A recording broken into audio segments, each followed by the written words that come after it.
κυρίως η αναφορά αφορά το μέσα μαζικής επικοινωνίας software και αναμένουμε από σένα να μας πεις τις δικές σου παρατηρήσεις.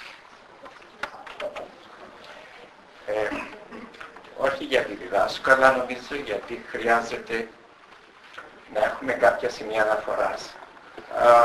Θα κάνω λίγο το δάσκαλο, παρουσιάζοντας τα στοιχεία εκείνα τα οποία προστατεύονται από το άρθρο 10 της Ευρωπαϊκής Σύμβασης για τα ανθρώπινα δικαιώματα, το άρθρο το οποίο αναφέρεται στην ελευθερία έκφρασης.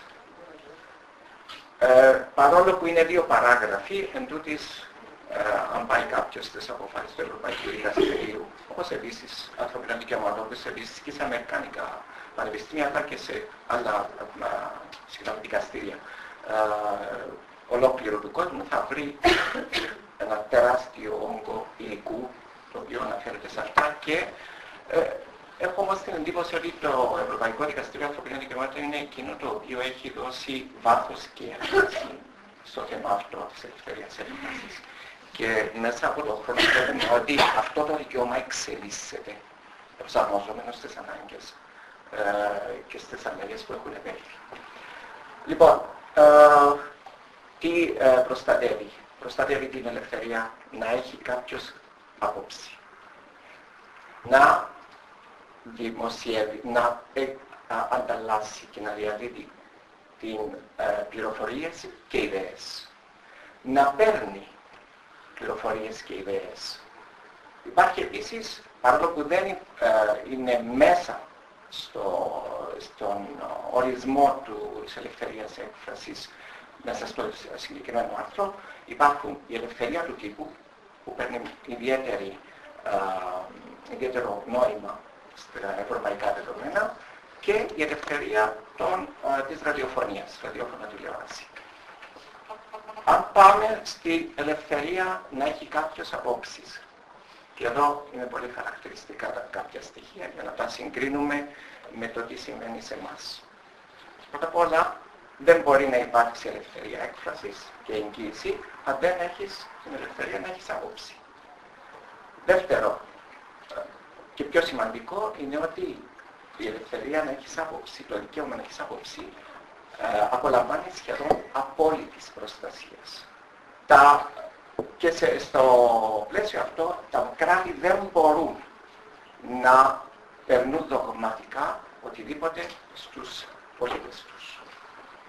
Δεν μπορούν να ασκούν διακρίσεις με βάση το τι πιστεύει ο καθένας και τι άποψη έχει. Δεν μπορούν να περνούν προς τους πολίτες τους μονόκλευρη πληροφόρηση, γιατί αυτό είναι μεγάλο εμπόδιο στο να διαμορφώσεις ελεύθερη έκφραση, ελεύθερη άποψη. Και δεν μπορούν τα άτομα να έχουν επιπτώσεις γιατί έχουν συγκεκριμένη άποψη. Σε ό,τι αφορά το δικαίωμα να διαδίδει κάποιος πληροφορίες και ιδέες, θα σταθώ πιο πολύ σε δύο σημεία. Το πρώτο είναι ότι είναι αναγκαίο να υπάρχει αυτό και είναι αναγκαίο να προστατεύεται το δικαίωμα να ασκείς κριτική σε αυτούς που κυβερνούν και σε οποιοδήποτε άλλο είναι δημόσιο πρόσωπο. Ακόμα πιο σημαντικό όμως είναι το θέμα των ελευθεριών του τύπου.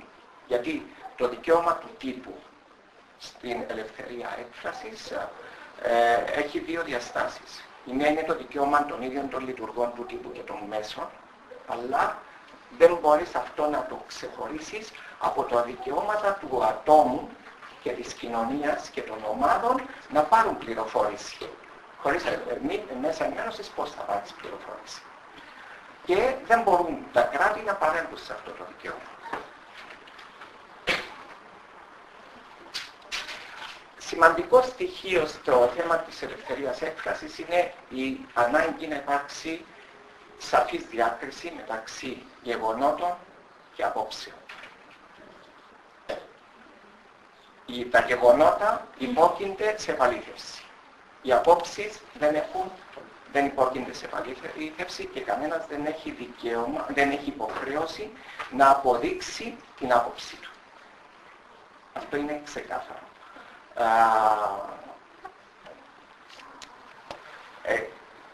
Επίσης, σε ό,τι αφορά τα μέσα ενημέρωσης, όταν υπάρξει καλή πίστη από τα μέσα ενημέρωσης, όταν καλύπτουν κάτι, τότε τους δίνεται ένα περιθώριο για λάθος. Μπορούν να το πούν, έστω και αν έχουν λάθος, φτάνει να έχουν αποδείξει ότι φτάνει να υπάρχει καλή πίστη. Επίσης, αυτό το δικαίωμα στο λάθος δίνεται, αυτό το περιθώριο δικαιώματος στο λάθος δίνεται στα μέσα ενημέρωσης όταν υπάρχει μια νόμιμη επιδίωξη, όταν υπάρχει ένα θέμα το οποίο είναι δημόσιο ενδιαφέροντος και όταν έχουν γίνει λογικές προσπάθειες ούτως ώστε να επαληθευτούν κάποια πράγματα.